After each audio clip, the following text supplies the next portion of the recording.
Welcome to Sociology Vibes, where we simplify challenging ideas into easy to understand insights.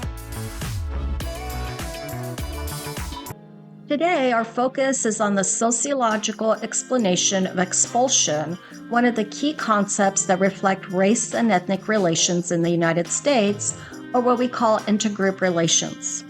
In sociology, when we talk about intergroup relations, we're talking about how racial and ethnic groups relate to one another, both historically and in contemporary society, with an emphasis on patterns of power, privilege, and social status.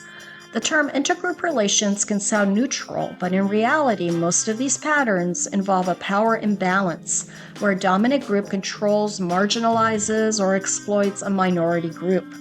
These patterns aren't just about individual behaviors, they're built into history, culture, and the social structure of society. Expulsion happens when a dominant group forces a minority group to leave an area. It is the systematic targeting by the dominant group of a minority group and involves forceful removal from certain geographic areas and/or country.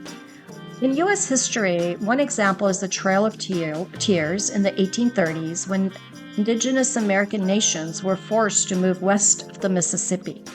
Another is the Mexican repatriation during the Great Depression, where about 1 to 2 million people of Mexican descent, including U.S. citizens, were deported or pressured to leave because of job competition and racism. Third example is the Japanese-American internment during World War II, when over 120,000 Japanese Americans were removed from their homes and placed in camps out of fear and prejudice.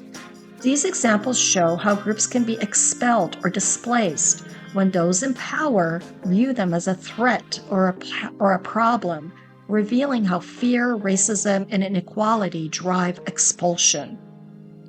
A contemporary example of expulsion can be seen in ICE deportations, where immigrants, sometimes longtime residents or parents of U.S. citizens, are forced to leave the country.